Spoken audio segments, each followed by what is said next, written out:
Good day mga ka-sports natin dyan, pero para sa mga fans nga ni Maria Paulina Soriano, ang middle blocker na original sa Creamline Cool Smashers ay tuluyan ng nagpaalam. Maraming ang mga nalulungkot na mga fans ng Creamline Cool Smashers dahil nga sa 8 taon na pananatili nito sa Creamline Cool Smasher, finally eto na nga, tuluyan na siyang nagpaalam sa kanyang mga fans. Matatandaan nga natin na sa una natin vlog, sinabi ko na sa inyo na aalis nga si Pao Soriano sa Creamline Cool Smashers, pero maraming mga nagdududa sa akin at sinasabi nga nila na fake news ang ating ibinalita. Pero eto na ngayon, pinatunayan na nga natin na si Maria Paulina Soriano ay out na nga pagdating sa CCS. Hindi na nga siya nag-renew ng kontrata. Ang tanong natin ngayon, saan na ba mapupunta itong si Pao Soriano? Isa siya sa mga pinaka-original player dito. Kasabayan niya si Alyssa Valdez, Gia Morado de Guzman, Risa Mandapat at Rosemary Vargas. Pero eto na nga ang pinaka-nakakalungkot dahil inanunsyo na nga at pinatunayan na sa kanyang statement ni Soriano sa kanyang IG na tuluyan na talagang lilisanin niya ang Team Good Vibes. Grabe, nakakalungkot talaga to. Aalamin natin ang buong detalye kung magre-retiro na ba siya or lilipat siya.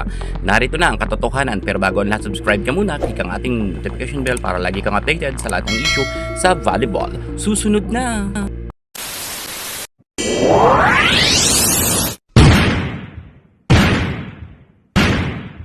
Maria Paulina Soriano, ipinanganak noong December 31, 1991. Sa kasalukuyan ay 34 years old pa lamang ito.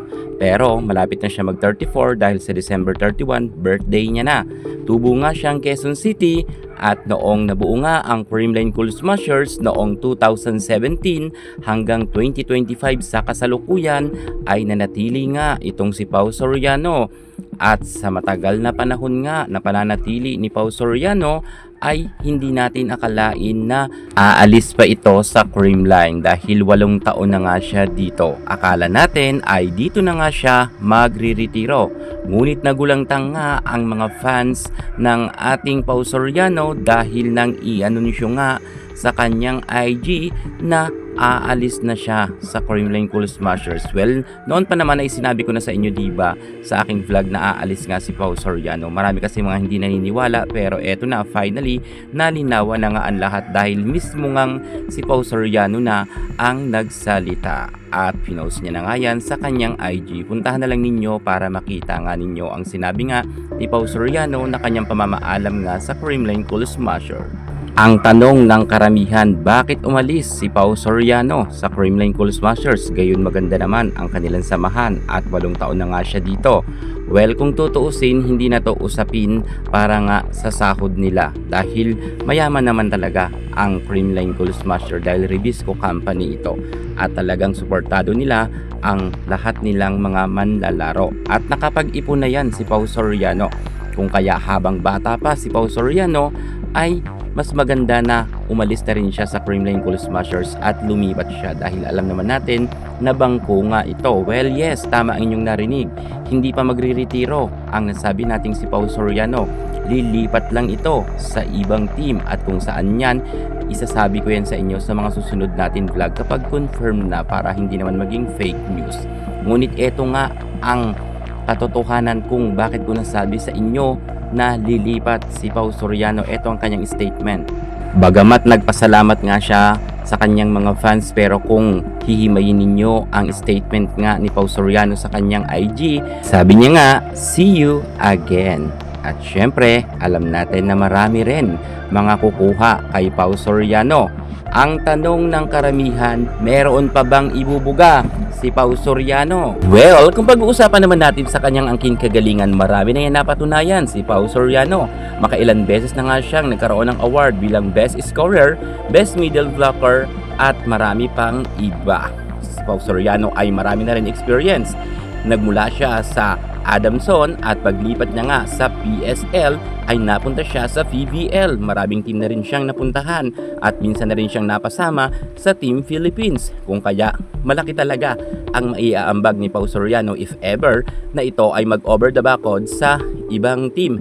aabangan natin si Pau Soriano kung saan siyang team mapupunta. Maraming mga malulungkot dahil ito ang sasabihin ko sa inyo baka kasi binigyan ng daan ang ating siyang Abby Moranyo dahil napapabalita nga si Moranyo na di umano ay mag-over the backwood or pupunta nga dito sa Creamline Cool Smashers. Ito ay isang balita pa lang naman dahil ito ay malakas na rumor. Hindi pa naman natin 100% sinasabi na dito nga mapupunta si siyang Abby Moranyo, pero may mga kumakalat na kasi sa mga FB page at sa mga bali-balita na nagsasabi nga na in raw itong si Chang Abby pagdating nga sa Creamline. Syempre marami ng mga middle blocker dito kung kaya talagang maglalagasan nga ang mga ibang player dito sa CCS. At ito pa ang maisasabi ko sa inyo meron pang susunod kay Pau Soriano na aalis.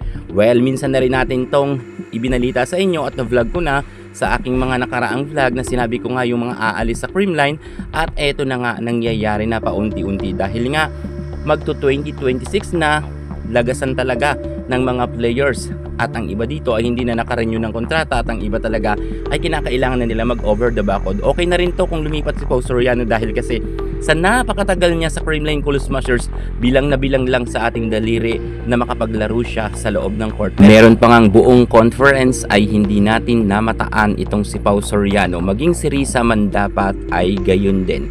Mas okay pa nga si Rosemary Vargas kahit sabihin natin na nasa bench rin siya, pero madalas naman siyang ipasok ni Coach Meneses. Pero itong si Risa man dapat at si Pau Soriano ay bilang na bilang lang talaga natin sila mamataan sa loob ng court.